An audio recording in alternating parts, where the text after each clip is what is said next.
that all the columns in a particular row are equal to each other. So once you do that, then you identify that it's essentially the same state, then you can replace one with the other, right?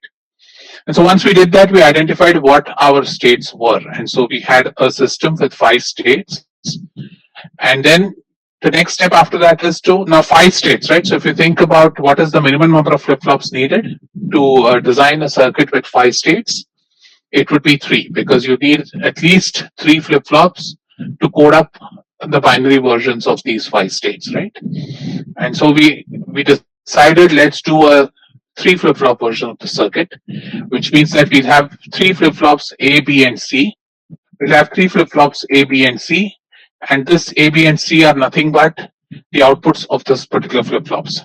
And so the question was, how do we code up states, right? And so we looked at there are different ways of coding up states, and we decided that we're going to use the gray coding in this case, simply because that's the default we'll use in this class. But again, as I discussed last class, you can exercise some engineering when you're coding up states if you want to optimize your system performance. Right? And also what we decided is, for our example, we're going to use D flip-flops.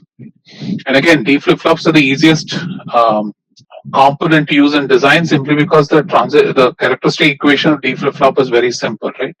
D flip-flop, once I know what the next state is, I need to ensure that my D is set to that next state prior. So then it becomes very easy to design a circuit. Okay.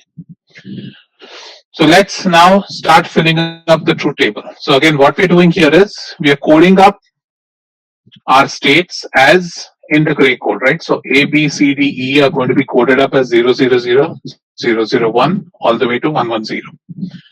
So again, if you think about it from a Boolean standpoint, then we have 4 inputs. The current state of the system, again, 3 flip-flops. So the current state can be represented as a 3-bit number, and the input. So it's a 4-input, 4-bit input. And the next state is going to be a Boolean function of A, B, C, X. So that's given by A of t plus 1, B of t plus 1, and C of t plus 1. And the output, right, is again going to be a function of the 3 states and input. Again, because the output is a function of A, B, C, and X, with a mealy machine, right?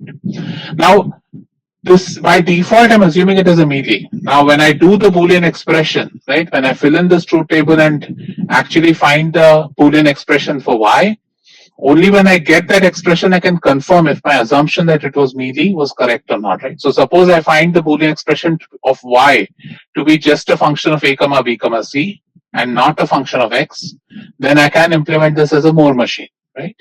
So right now what I'm doing is I'm assuming this is a mealy machine, just because of the fact that when I drew my state diagram, or somebody gave me the state diagram, I've drawn it as 0, 0, which says that the input and output are related to each other. So this is an assumption I've made. Now we'll confirm it when we analyze the circuit. So we will talk, Advait, we will talk about how to look at a mean and Moore machine, how to represent them in the state diagram. Very simply, what this would mean is we'll talk about it once I finish this example. So let's continue with this example. Again, you have 4 input variables, so you'll have 16 minterms. So let's fill them up. I'll do the 8 of them in the next page. Let's fill them up first here. So when the initial state is 0, 0, 1, right? That is when I'm in state B. If my input is a 0, right, I go into state C, and state C is coded up as 0, 1, 1 with an output of 0. And when I'm in state B, remember this is state B, that is 0, 0, 1.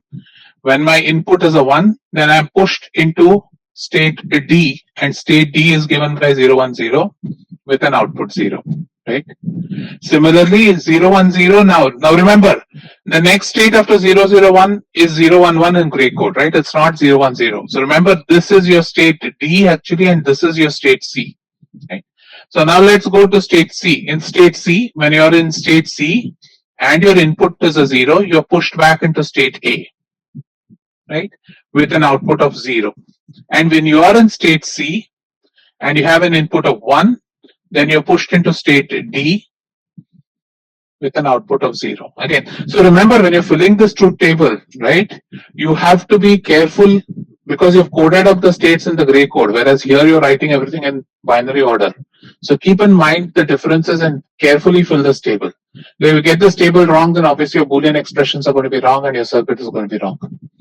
Now, when I'm in state D and my input is a 0, I'm pushed into state E, and state E is coded up as 110, right? With an output of 0. And when I'm in state D and my input is a 1, I remain in state D with an output of 1. So this is the top half of my table. So similarly, let's do the bottom half. Again, present state A, B, C, input X, next state A of t plus 1, B of t plus 1, C of t plus 1, and the output Y, right? So we went till minterm 7 in the previous. So let's start with minterm 8 here, right? So we have our minterms 8. So this is 1 0 0 0 1 0 0 1. Let's first fill in all the minterms, right? So these are minterms 8 to 15. Now let's look at what happens when I'm in this state. So what is 100? Have we coded up 100? Does 100 mean anything in our state diagram once? I'm sorry? Oh, can you show the state diagram once? Yeah. Or let's go to the reduced. This is easier to look like, right? So I have 5 states which have been coded up this fashion, right? And now you see that the only 5 numbers I'm using out of the 8 possible combinations of 3-bit numbers are 0, 1, 3, 2, and 6, right? So basically I'm not using the others. So which means that this state 100 is going to happen in the circuit. So if it's not going to happen in the circuit, again, I'm finding a Boolean expression. So if it's not happening in the circuit, I'm going to say I don't care what the next state is, and I don't care what the output is. Right? Similarly, when you look at, so independent of whether it's an input 0 or 1, I don't care, because I'm going to make sure that I'm never going to push. See, this is a risk I'm taking as a designer, which I'm saying that 100 will never happen. Now, similarly, 101 is not a number I'm using to code up my states. So again, when I'm doing this, when I'm assuming these don't cares, right? What am I saying? I'm saying that me as a designer and user of the system will ensure that I will never push the system into a state which is 101 or 100, right? Now when I'm in 110, and 110 is your coding for the state E, right? So when I'm in state E, when the input is a 0, I'm going to push it to state A, which is going to be 0, 0, 0, and an output of 0. When I'm in state E, and I give an input of 1, I'm pushing it into state 0, 1, 0 with an output of 1. Again, here 1, 1, 1 is a state I'm not using, right? And so I don't care what the output is going to be. So, guys, I hope you guys understand why I'm using these don't cares, right? So what is the risk? It's very important for you guys to understand what is the risk I'm taking when I'm assuming these don't cares, right? What does a don't care condition mean in digital logic? It essentially means that you don't care what that input is. So the input can be, the output can either be a 0 or a 1. It makes no difference to you in the circuit, right? So essentially what we're saying here is, I'm calling this condition a don't care, right? Because I'm saying that this condition will never happen. I will never push my circuit into that. And so therefore, I will ensure that this condition never happens. So in that case, I can assume that this output is a don't care. Now, if you were a smart and careful designer, what you would have said is, okay, in case this state happens, right? In case this is a state which might happen due to some noise in the circuit or something like that, instead of this, once I get into this state, I will ensure that I send it back into a valid state of the system. So for example, if I want to be very careful, I would say that, okay, if I push it into any of the invalid states, in the next clock pulse, I will send the state back to state A, say 0, 0, 0, right? So that would be an example for good design, because that way I'll ensure that if there is an error, if there is noise in the system, and by chance the system gets into a state which is not defined by me, then in the next process, in the next clock pulse, my system will correct itself and will go to say a reset state of say A. Now, where you choose to send the state depends on what you're using the system for. Okay, exactly. You will need more circuitry, but then your system is going to be more predictable, right? In this case, what's going to happen is, if for its see for some example, suppose your circuit is being pushed into state 100. This is a don't care. Suppose this gets pushed into state 111, which is again a don't care. And suppose so once the circuit goes here, if it goes to 100, 111 and keeps toggling between the two, then essentially you've lost the functionality of the circuit, right? So a good design engineer will not will so when you use don't cares, you have to be very careful, very careful when, especially when you start doing design. While don't cares make your life easy when you do K-maps and stuff like that.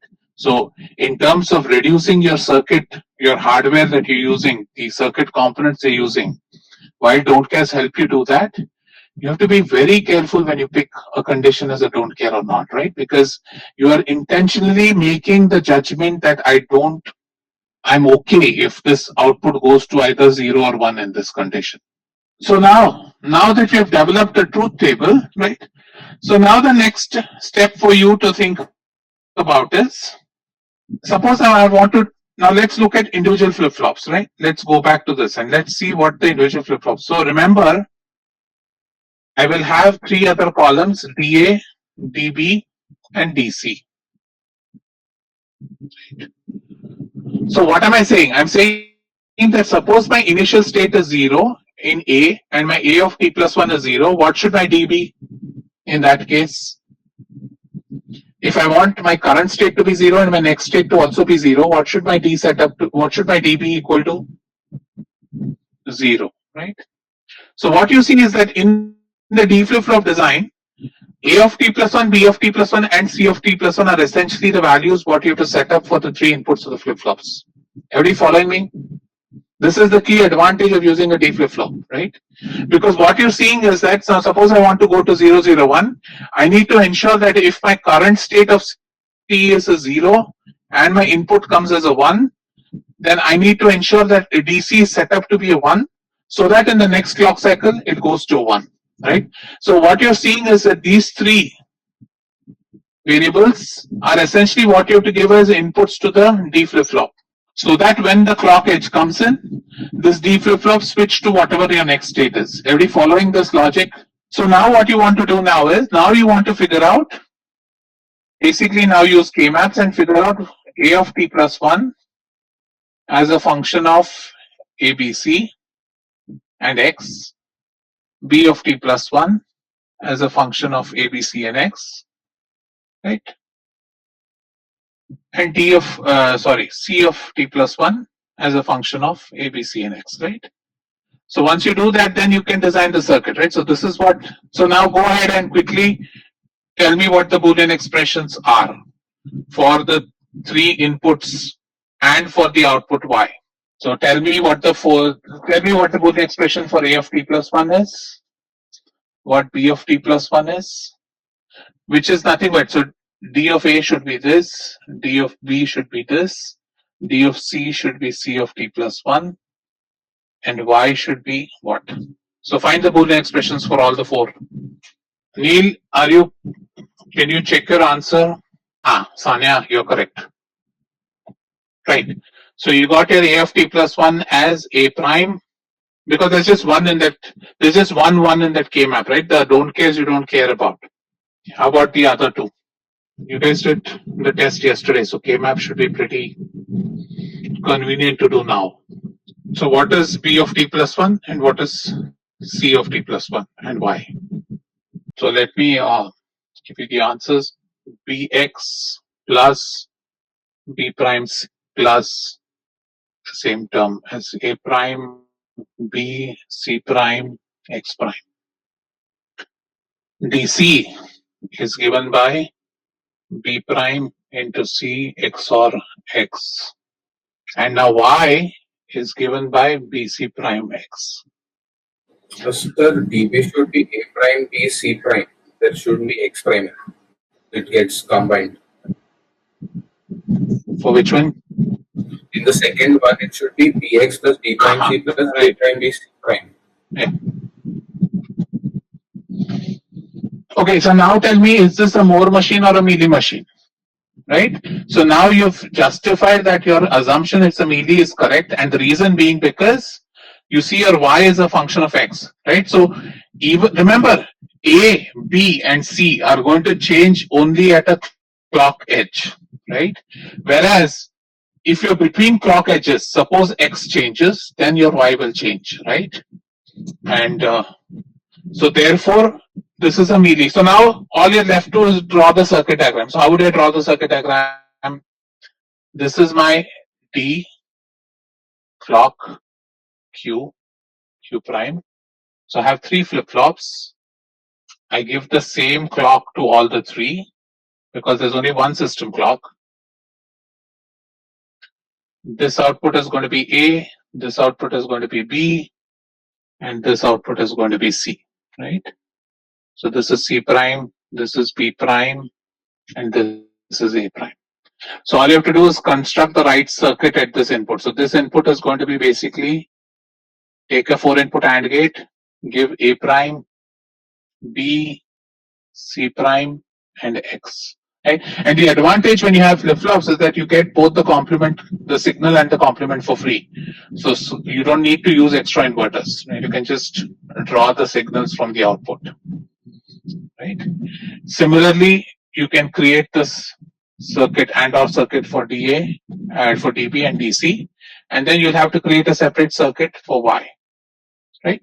So this is how you draw the circuit for this question. All right, so let me just take two questions that I see on the chat box. So Advait asks, why didn't we use the don't care condition for AFT plus 1? So Advait, you can go and draw the K-map. That I didn't see any combination which will give me anything useful there. The don't cares are basically 8, 9, 10, 11, 14, and 15, right? And your one is sitting in 4. So 4 is far away from all the don't cares, right? So I don't see, so the don't care is not really going to help you with minimization. Is that clear? What is a AFT plus 1? If you plot AFT plus 1, this is what your K-map looks like, right? This is A, B, CX 0001110 0001110, right? Your one is sitting here, and these are your don't cares, right? It's not going to help you. All right, okay. Astha, if y is not a function of x but dA, dB, dC, then Moore machine, right? So suppose you find out that y is equal to ABC. Suppose there is some weird, it is not this circuit, but suppose it comes out that you find that y is ABC. Now remember, A, B, and C will change only after the clock edge. So which means that now y is also going to be coordinated with the clock edge, right? And now because the output is only a function of the state, not of the input x, this becomes a Moore machine. Is that clear? Adarsh, I had a right. A, B, and C depend on X, Saksham. But when we say when it's Mealy and Moore, it is we are trying to see how does Y change as with respect to the clock, not with respect to those inputs, right? What is the advantage of the flip-flop? The advantage of the flip-flop is that even though the inputs might change at any time, the outputs of the flip-flop are always aligned to the clock edge, correct? And that is what helps us do a synchronous design. What is synchronicity? The synchronous part of it comes because all signals as an output are synchronous to the clock signal, right? And that synchronicity is what helps us with design. That is the thing which helps us with using hardware, right? Why do people use sequential circuits? In addition to, it generally allows us to implement bigger functions with less hardware. So that advantage can come about only because of synchronicity, right? And so that is why it is important to understand that the outputs of flip-flops are going to be aligned to the clock edge. So Shubham, you can go and do it. So let's let's think about. We'll do a JK flip flop next. Let me give you another example. JK, we can do that. All right. So Adarsh had a question. When you said that we have to give input the next state we want to achieve, can you repeat the statement once again? Adarsh, do you still want me to repeat the statement, or you've got it? So it just means that since our flip flop D flip flop is transparent, so that's Correct. what you meant, right? Correct. Okay, so let me quickly summarize what the algorithm is, and from then we'll do one more example, right? So whenever you want to, let's think about designing a sequential circuit, right? The first thing you want to do is, from the word problem, extract the state diagram, right? So this is where your first challenge is going to be. Like, suppose I tell you, design a circuit to, as we did when we started sequential circuit. Suppose if you design a circuit which counts the number of 100 rupee and 500 rupee notes that you might have, right? So again, when you're going to do that, you have to first understand, okay, what is the state diagram of the system? How is the system going to work, right? And we'll do some examples, so you'll get an idea as to how to start thinking about that. But that is an example of sequential circuit. So my word problem to you states that count the number of hundreds and 500 rupee notes in a stack of cash, right? And so you have to now design a machine which does that, right? So you have to use some assumptions here to figure out what the state diagram is, right? Once you understand, once you've gotten the state diagram, then the next step is basically reduce the states. So reduce the number of states if you can. Once you have done the reduction of states, then you assign binary values or encode the state. When I say binary values, I'm saying encode the states. And again here, you have to think about, you have to put your design cap on and think about what is the best way to code up states, right? Is it just a simple dumb binary, or is it gray code, one hot?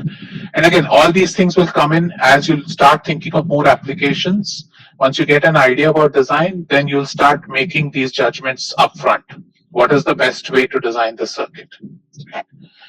Once you've done that, then you obtain the state table, because this encoding will tell you how many flip-flops you need to use, right? Normally, as we said, if you're using binary or gray coding, we say that it is the closest power of 2, right, that we will use. So suppose I have 6 flip-flops, suppose I have 6 states, I will use 3 flip-flops. Suppose I have 12 states, I'll use 4 flip-flops. Suppose I have 17 states, I'll use 5 flip-flops, right?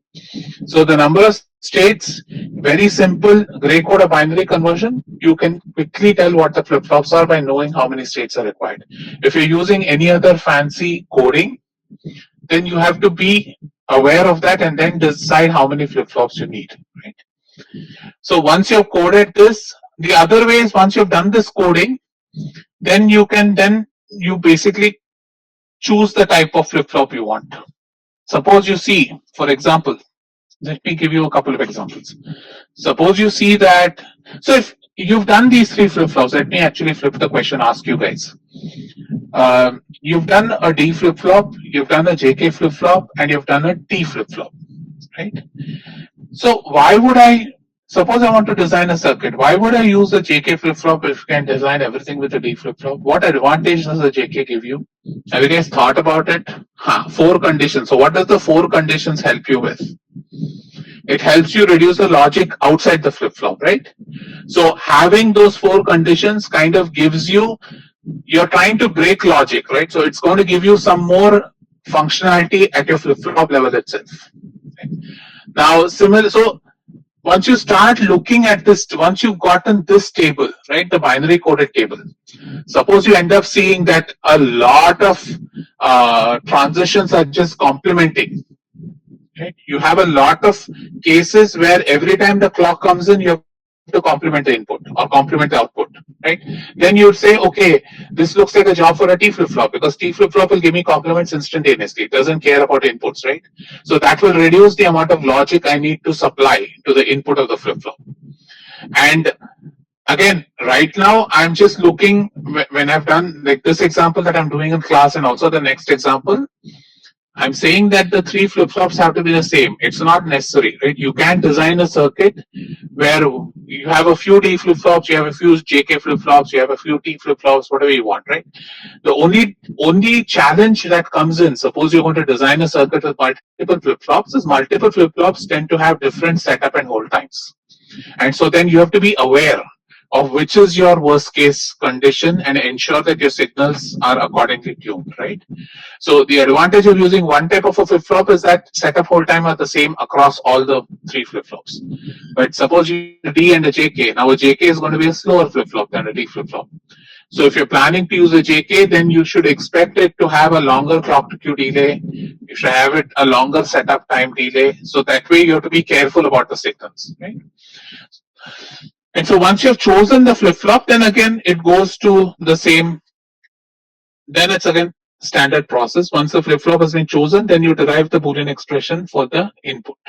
Right? And once you've derived the Boolean expression, then you can draw the logic diagram or the circuit diagram. And so also remember that you don't really have to use gates. You guys know muxes, you know decoders, right? So you should also now start thinking, can I just get away with a mux design? Why should I even waste my time thinking about gates and stuff like that? So all the tricks that you've learned in combinatorial design, all those will be used again in sequential, right? And this is the reason why it's a continuous class. It's hard for me to say this is the portion for this, that's the portion for this, because all the tricks you've learned in combinatorial will continue to be used in sequential now. Okay. Okay. So now let me try and answer one question which was asked earlier.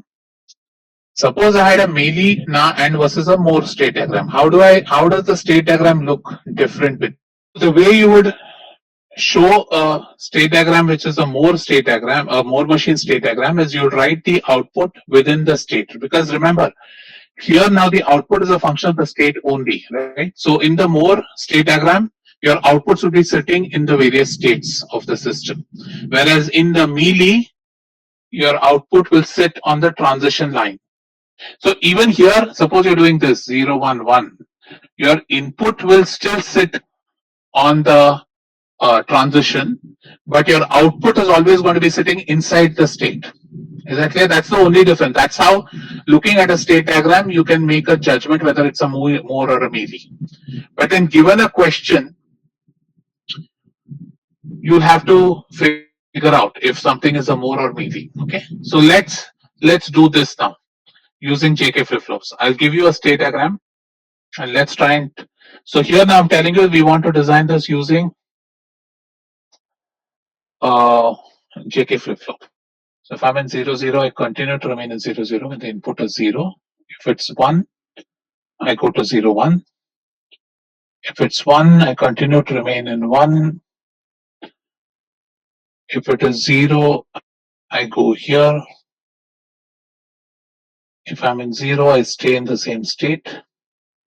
If it's 1, I go to this state. Now in this state, if it's in 0, I stay in the same state. And if it is a 1, I go back to the state. So I've told you we want to design this state diagram, right? And using JK flip-flops. So this is what we want to do. So the first thing, let's try and look at, okay, how many states are there? 4. Inputs 1. Outputs 0. Okay. So now 4 states, and even without that, you can see the coding has already been given to you, right? You already know the coding of the state. So you know that we have to use 2 JK flip-flops, right? Now, ideally what you would have done is you would have listed the state transition table and tried and seen if there are any states to reduce. So I will tell you here that the states don't have to be reduced, okay? But in the ideal case, what you would have done is you would have first gone and looked for state reduction. So in this case, let's assume, I'm telling you that these states cannot be reduced further. So this is your reduced state diagram, right? So now if you think about the circuit, what is the bare bones of the circuit? The bare bones of the circuit is going to look something like this. You're going to have a J and a K, you're going to have a Q and a complement coming out, and you're going to have a similar. You have two time elements, and this is going to be your input A and this is going to be your output B, right? So this is going to be how your circuit is going to look like, and what we have to do is we have to identify what is the logic I need to connect to my J and K inputs for both the flip-flops. Right? That is basically what you're doing when I'm telling you to design this circuit, right? So all we're doing is trying to find the Boolean expressions for J, K for both the flip-flops. So I'll call this JA, I'll call this KA, I'll call this JB, and I'll call this KB.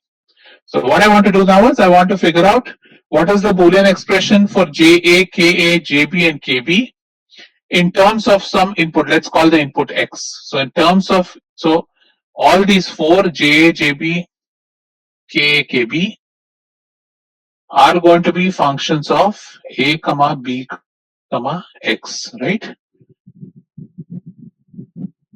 So Aryan, in this case, right, there is no output. So when there is no output, we treat the states as the output of the system, right?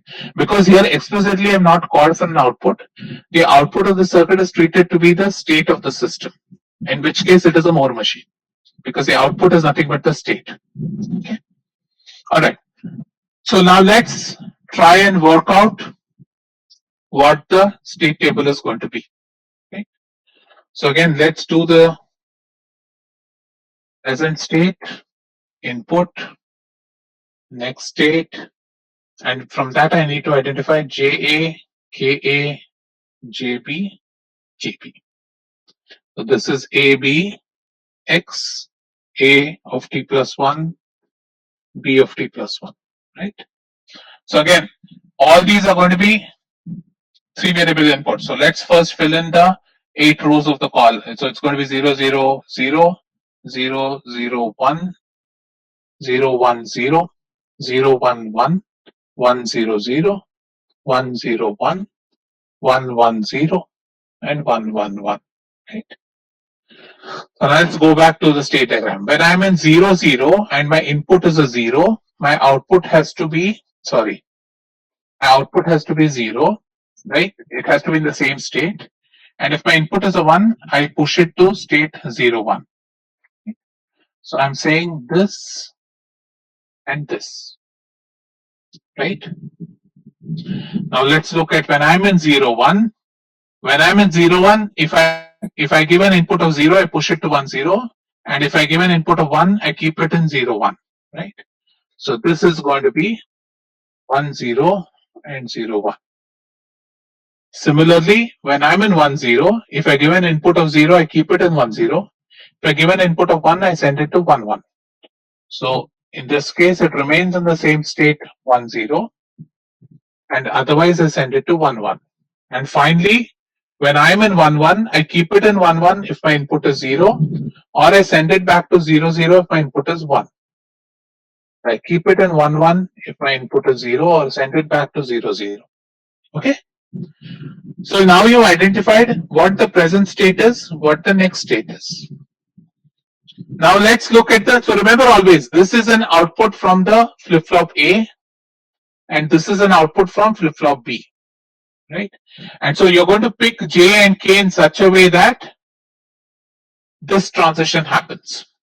So if my current state in the JK flip-flop is 0, and the next state is also a 0, what does that mean? What should my inputs be? Asta, is that the only combination which will give me a 0? Correct? So you guys see, so when my initial state is 0 and my next state is 0, I can either think of it as it is maintaining my previous state, or I can think of it as it is resetting, which means that my J has to be 0, my K can either be a 0 or a 1. If my K is a 0, it means that I am continuing with the 0. I'm using the hold state of the JK flip-flop. Or if I say 0, 1, then it means that I'm using the reset. So I don't really care what K has to be. As long as my J input is 0, I will ensure that that this transition will always occur. That is, if A is a 0 in this state, in the next state it is also going to be a 0. So similarly, my JB is going to be the same thing. Now let's look at the second row. In the second row, what do I have? I have when my A is 0, the next clock pulse my A has to be 0 again. So which means my JK should be set up this way. Let's look at the second condition. What is the second condition saying? That my initial state of 0 is a 0, of B is a 0, and my next state should be a 1. So what should my input be in that case? Suppose I want to go from 0 to 1, what should my inputs be? Every following it should be 1x, right? That is, I either have to set the flip-flop or I can toggle the flip-flop, right? And so this one would say it is 1x. Now let's look at the third condition. In the third condition, 0 to 1, so that should be 1x. What can you say about 1 to 0? That is, my current condition is 1, my next case has to be 0. So what should be its Boolean inputs? What should JB and KB be for this row? X1, correct. Fourth condition, 0 to 0, 0 to 0 remains a 0x. So remember, always I'm comparing this and the next state. So similarly, I'm comparing B and here. So if I want to keep 1 where it is, what should 1 where it is be? So in this row, when my current state is a 1 and my next state also has to be in 1, correct. So similarly, fill up the rest of the table. So let's fill up the rest of the table. 1 to 1, so that's a cross 0. 0 to 0, that is a 0 cross. 1 to 1 is going to be a cross 0. 0 to 1. 0 to 1 is to be what? 0 to 1 is going to be a 1x. 1 to 1 is a 0 cross. 1 to 1 is a 0 cross. 1 to 0 is a cross 1. And 1 to 0 is a cross 1. So the advantage with the JK flip-flop is that it is tedious because every time you have to carefully look. So this is a place where you can make a lot of errors, right? It's very important to look at the right column. So hence it's very tedious in this process. But the advantage is that logic now becomes easy because you have so many don't cares present. So now all you have to do is find J, K, JB and KB in terms of AB and X. Sorry, my mistake. This should be X, this should be zeros. Thank you. All right, so quickly find out what the Boolean functions for JA, KA, JB, and KB are. This is a simple Boolean table, right? 3 inputs. So it's just a 2 cross 4 K map. Very good. So what you'll get is, sorry, JA is BX bar, JB, KA, KB, KA is BX, correct. JB is X, correct. Check KB again. Putra, check KB again. KB has 2 1s, na? And 2 zeros. Correct. Should be AX not X. Okay. So this is the solution. So now when you want to draw the circuit, your circuit drawn is going to be, now go back here. This is your JK for the B flip-flop. This is JK for your A flip-flop. Always remember to draw the clock, otherwise this doesn't make a lot of sense. This is your A prime, B prime, Q bar, right? And now when you want to connect JA, right, you're going to take it as B and X bar here. Your KA is going to be, I'll take B and give an X instead, right? Similarly, for JB, I'll take X, and for KB, I'll take the XOR gate. Right? So this is my circuit design for this particular circuit. So once I give a clock signal to this, it is going to keep cycling across all these states depending on what the value of X is. Okay. So with that, we will stop, and now we'll look at some special sequential circuits in the next class. So we'll start with registers and counters. Both of them are very important components, sequential components, which make design of large systems very easy. And they're an integral part of any microprocessor or computer design. So next class we'll begin with registers and counters. Okay. With that, I'll close the lecture for today. Thank you.